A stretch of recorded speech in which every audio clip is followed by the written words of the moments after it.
Hi, welcome to day 189 of the Bible 365 challenge. I'm reading from the Thematic Bible reading plan found at BibleStudyTools.com. The link to the program is in the description box below, so you can just click on that and read along with me. Today I will be covering Psalm 101, 2 Kings 23, 24, and 25. So, Psalm 101, of David, a psalm. I will sing of your love and justice to you, Lord. I will sing praise. I will be careful to lead a blameless life. When will you come to me? I will conduct the affairs of my house with a blameless heart. I will not look with approval on anything that is vile. I hate what faithless people do. I will have no part in it. The perverse of heart shall be far from me. I will have nothing to do with what is evil. Whoever slanders their neighbor in secret, I will put to silence. Whoever has haughty eyes and a proud heart, I will not tolerate. My eyes will be on the faithful in the land, that they may dwell with me. The one whose walk is blameless will minister to me. No one who practices deceit will dwell in my house. No one who speaks falsely will stand in my presence. Every morning I will put to silence all the wicked in the land. I will cut off every evildoer from the city of the Lord. 2 Kings chapter 23. Josiah renews the covenant. When the king called together all the elders of Judah and Jerusalem, he went up to the temple of the Lord with the people of Judah, the inhabitants of Jerusalem, the priests and the prophets, all the people from the least to the greatest. He read in their hearing all the words of the book of the covenant, which had been found in the temple of the Lord. The king stood by the pillar and renewed the covenant in the presence of the Lord, to follow the Lord and keep his commands, statutes, and decrees with all his heart and all his soul, thus confirming the words of the covenant written in this book. Then all the people pledged themselves to the covenant. Then the king ordered Hilkiah the high priest, the priest next in rank, and the doorkeepers to remove from the temple of the Lord all the articles made for Baal and Asherah and all the starry host. He burned them outside Jerusalem in the fields of the Kidron Valley and took the ashes to Bethel. He did away with the idolatrous priest appointed by the kings of Judah to burn incense on the high places of the towns of Judah and those around Jerusalem, those who burn incense to Baal, to the sun and moon, to the constellations, and to all the starry host. He took the Asherah pole from the temple of the Lord to the Kidron Valley outside Jerusalem and burned it there. He ground it to powder and scattered the dust over the graves of the common people. He also tore down the quarters of the male shrine prostitutes that were in the temple of the Lord, the quarters where women did weaving for Asherah. Josiah brought all the priests from the towns of Judah and desecrated the high places, from Geba to Beersheba, where the priests had burned incense. He broke down the gateway at the entrance of the gate of Joshua, the city governor, which was on the left of the city gate. Although the priests of the high places did not serve at the altar of the Lord in Jerusalem, they ate unleavened bread with their fellow priests. He desecrated Topheth, which was at the valley of Ben Hinnom, so no one could use it to sacrifice their son or daughter in the fire to Molech. He removed from the entrance to the temple of the Lord the horses that the kings of Judah had dedicated to the sun.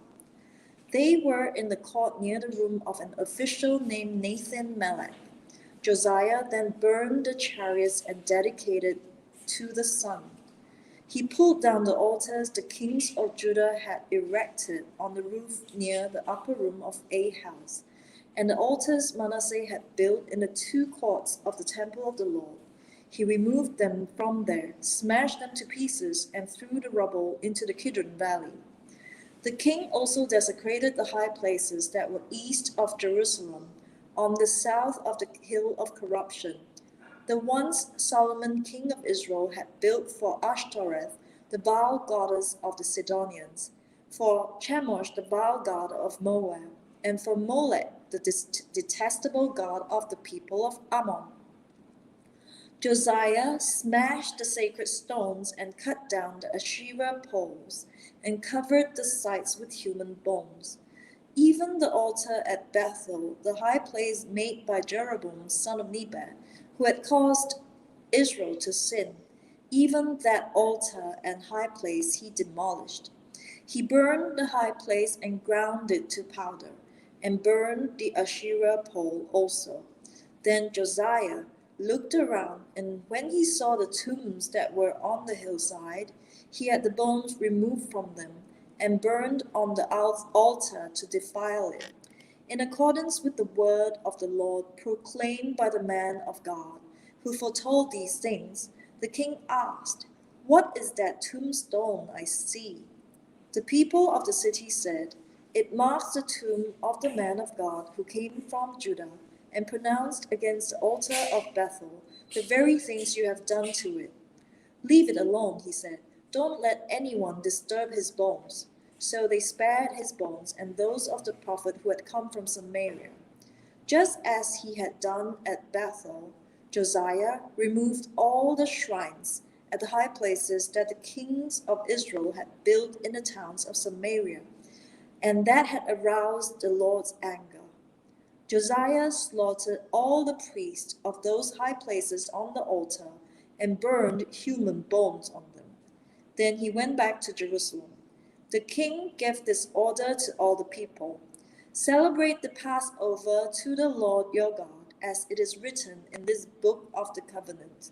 Neither in the days of the judges who led Israel, nor in the days of the kings of Israel and the kings of Judah had any such Passover been observed. But in the 18th year of King Josiah, this Passover was celebrated to the Lord in Jerusalem. There, furthermore, Josiah got rid of the mediums and spiritists, the household gods, the idols, and all the other detestable things seen in Judah and Jerusalem.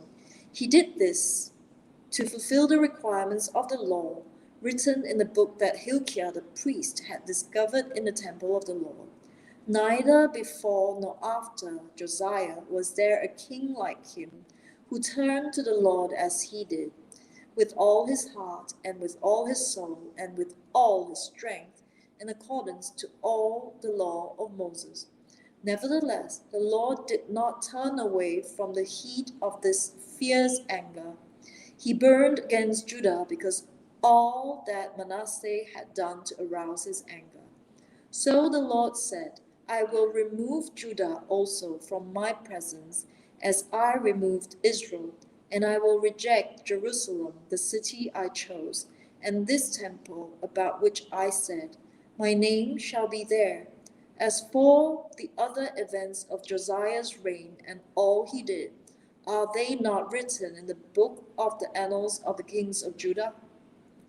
While Josiah was king, Pharaoh Necho, king of Egypt, went up to the Euphrates River to help the king of Assyria. King Josiah marched out to meet him in battle, but Necho faced him and killed him at Megiddo. Josiah's servants brought his body in a chariot from Megiddo to Jerusalem and buried him in his tomb. And the people of the land took Jehoahaz, son of Josiah, and anointed him and made him king in place of his father. Jehoahaz, king of Judah. Jehoahaz was 23 years old when he became king, and he reigned in Jerusalem 3 months. His mother's name was Hamutal, daughter of Jeremiah. She was from Libnah. He did evil in the eyes of the Lord, just as his predecessors had done. Pharaoh Necho put him in chains at Riblah, in the land of Hamath, so that he might not reign in Jerusalem. And he imposed on Judah a levy of 100 talents of silver and a talent of gold. Pharaoh Necho made Eliakim, son of Josiah, king in place of his father Josiah, and changed Eliakim's name to Jehoiakim. But he took Jehoahaz and carried him off to Egypt, and there he died. Jehoiakim paid Pharaoh Necho the silver and gold he demanded. In order to do so, he taxed the land and exacted the silver and gold from the people of the land according to their assessments. Jehoiakim was 25 years old when he became king, and he reigned in Jerusalem 11 years. His mother's name was Zebidah, daughter of Pedaiah. She was from Rumah, and he did evil in the eyes of the Lord, just as his predecessors had done. 2 Kings chapter 24. Jehoiakim, king of Judah. During Joachim's reign, Nebuchadnezzar, king of Babylon, invaded the land, and Jehoiakim became his vassal for 3 years. But then he turned against Nebuchadnezzar and rebelled. The Lord sent Babylon, Aramean, Moabite, and Ammonite raiders against him to destroy Judah, in accordance to the word of the Lord proclaimed by his servants, the prophets. Surely these things happened to Judah, according to the Lord's command, in order to remove them from his presence because of the sins of Manasseh and all he had done, including the shedding of innocent blood. For he had filled Jerusalem with innocent blood, and the Lord was not willing to forgive. As for the other events of Joachim's reign and all he did, are they not written in the book of the annals of the kings of Judah? Joachim rested with his ancestors, and Jehoiachin his son succeeded him as king. The king of Egypt did not march out from his own country again, because the king of Babylon had taken all his territory from the Wadi of Egypt to the Euphrates River. Joachim, king of Judah. Jehoiachin was 18 years old when he became king, and he reigned in Jerusalem 3 months. His mother's name was Nehushta, daughter of Elnathan. She was from Jerusalem. He did evil in the eyes of the Lord, just as his father had done. At that time, the officers of Nebuchadnezzar, king of Babylon, advanced on Jerusalem and laid siege to it, and Nebuchadnezzar himself came up to the city while his officers were besieging it.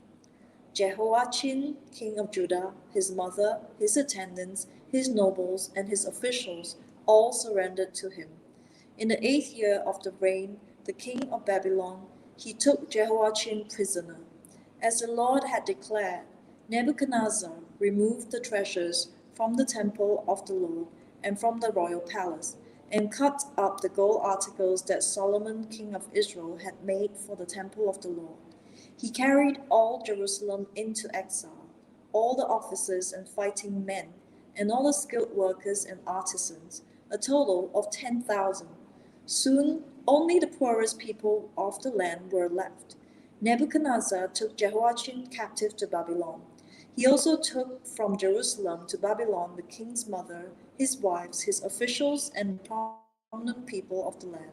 The king of Babylon also deported to Babylon the entire force of 7,000 fighting men, strong and fit for war, and the 1,000 skilled workers and artisans. He made Mathaniah, Joachim's uncle, king in his place, and changed his name to Zedekiah. Zedekiah, king of Judah. Zedekiah was 21 years old when he became king, and he reigned in Jerusalem 11 years. His mother's name was Hamutal, daughter of Jeremiah. She was from Libnah. He did evil in the eyes of the Lord, just as Joachim had done. It was because of the Lord's anger that all this happened to Jerusalem and Judah, and in the end he thrust them from his presence. Now Zedekiah rebelled against the king. 2 Kings chapter 25. The fall of Jerusalem.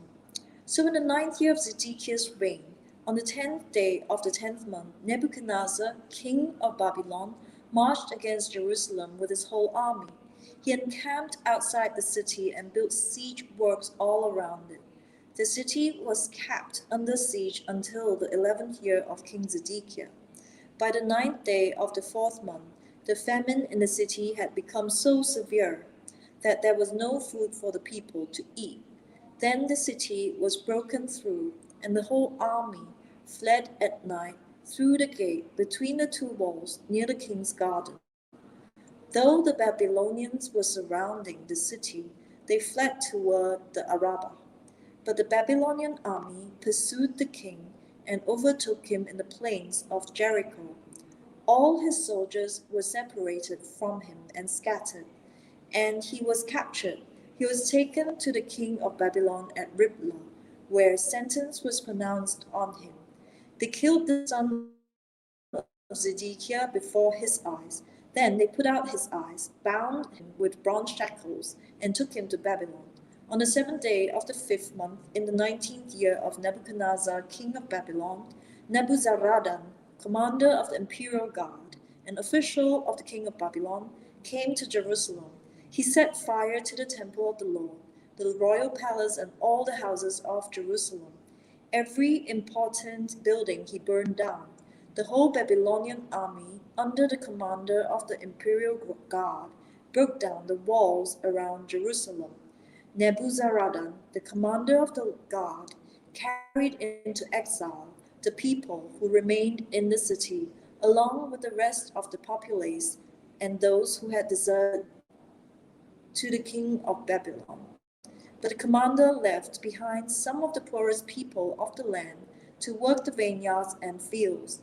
The Babylonians broke up the bronze pillars, the movable stands, and the bronze sea that were at the temple of the Lord, and they carried the bronze to Babylon. They also took away the pots, shovels, wig trimmers, dishes, and all the bronze articles used in the temple service. The commander of the imperial guard took away the censers and sprinkling bowls, all that were made of pure gold or silver. The bronze from the two pillars, the sea, and the movable stands, which Solomon had made for the temple of the Lord, was more than could be weighed.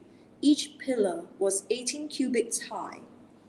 The bronze capital on top of one pillar was 3 cubits high, and was decorated with a network and pomegranates of bronze all around. The other pillar with its network was similar.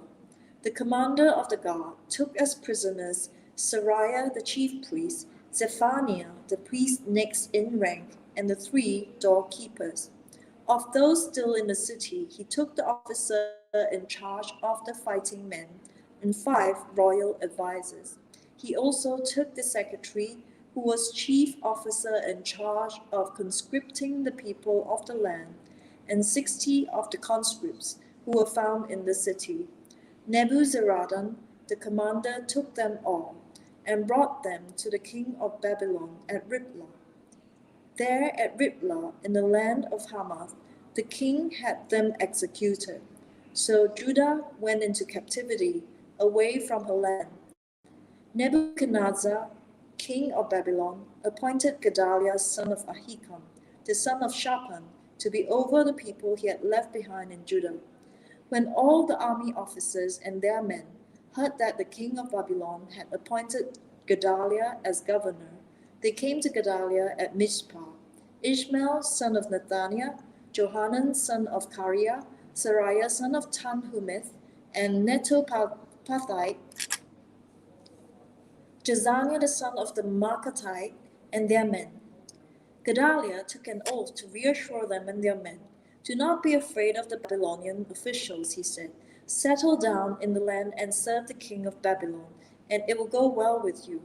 In the 7th month, however, Ishmael, son of Nethaniah, the son of Elishama, who was of royal blood, came with 10 men and assassinated Gedaliah, and also the men of Judah, and the Babylonians who were with him at Mizpah.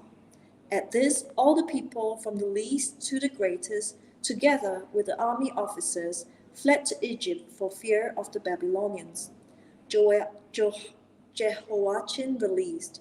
In the 37th year of the exile of Jehoiachin, king of Judah, in the year Marduk became king of Babylon, he released Jehoiachin, king of Judah, from prison. He did this on the 27th day of the 12th month. He spoke kindly to him and gave him a seat of honor higher than and those of other kings who were with him in Babylon.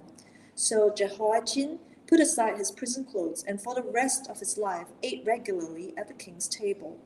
Day by day, the king gave Jehoiachin a regular allowance as long as he lived. That was day 189 of the Bible 365 challenge. I had just read Psalm 101 and 2 Kings chapter 23 to 25. I'll see you on day 190.